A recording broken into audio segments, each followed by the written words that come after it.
অনেক সময় আমাদের ফোন থেকে গুরুত্বপূর্ণ ছবি বা ভিডিও ডিলিট হয়ে যায়। আমরা চাইলেই খুব সহজে সেই সমস্ত ডিলিট হয়ে যাওয়া ছবি বা ভিডিও ফিরিয়ে আনতে পারি। এটি কিভাবে করতে হয় চলুন দেখে নেওয়া যাক। প্রথমে ফোন থেকে ফাইল অ্যাপটি ওপেন করতে হবে। আপনার ফোনে যদি ফাইল অ্যাপটি না থাকে তাহলে প্লে স্টোর থেকে ফাইল অ্যাপটি ইনস্টল করে নেবেন। ফাইল অ্যাপটি ওপেন হওয়ার পর এখানে দেখতে পাচ্ছেন ডাউনলোড, ইমেজ, ভিডিওস, অডিওস সমস্ত কিছু কিন্তু এখানে শো করছে। আমি এখান থেকে ভিডিওস এর উপরে ট্যাপ করে দিলাম। আপনি সেম প্রসেসে ট্যাপ করে দিবেন, দেন এখান থেকে টাস্টবিন ফাইল রয়েছে এর উপরে ট্যাপ করে দিবেন।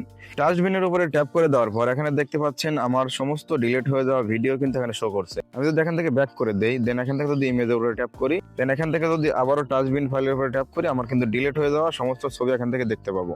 এখন ডিলিট হয়ে যাওয়া ছবি বা ভিডিও ফিরিয়ে আনার জন্য এখান থেকে ছবি বা ভিডিওর উপর আপনাকে ট্যাপ করতে হবে।